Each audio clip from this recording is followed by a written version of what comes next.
গাড়ি কিনলেই যেন শুরু হয় ভোগান্তি।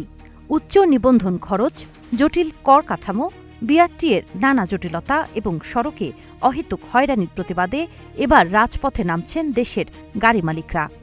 ৫ দফা সুনির্দিষ্ট দাবি বাস্তবায়নের লক্ষ্যে রাজধানী ঢাকার জাতীয় সংসদ ভবনের সামনে মানিক মিয়া এভিনিউতে এক সুবিশাল ও শান্তিপূর্ণ মানববন্ধনের ডাক দিয়েছে দেশের অন্যতম জনপ্রিয় automobile platform auto rebellion.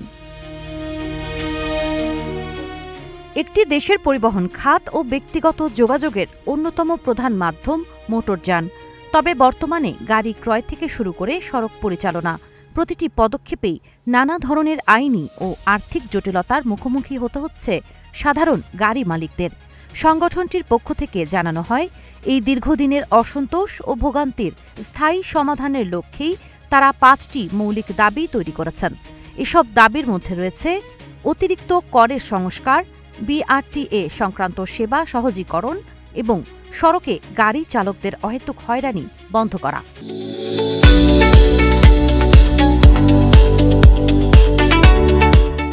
Bangladesh automobile কমিউনিটির ইতিহাসে এটি প্রথমবার যেখানে বিভিন্ন কার ক্লাব, মডিফিকেশন গ্রুপ এবং সাধারণ কার ওনাররা এক ছাতার নিচে এসে অধিকার আদায়ের জন্য রাজপথে দাঁড়াচ্ছেন।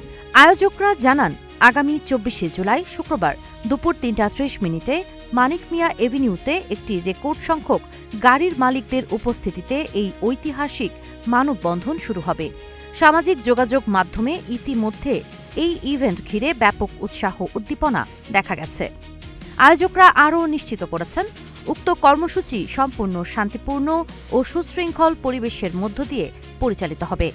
সাধারণ মানুষের চলাচলে যেন কোনো ব্যাঘাত না ঘটে সে বিষয়েও বিশেষ দৃষ্টি রাখা হবে। সব মিলিয়ে আগামী শুক্রবারের এই বিশাল একাত্মতা আন্দোলন অটোমোবাইল খাতের নীতি নির্ধারণে কতটা প্রভাব ফেলবে এখন সেটি দেখার বিষয়।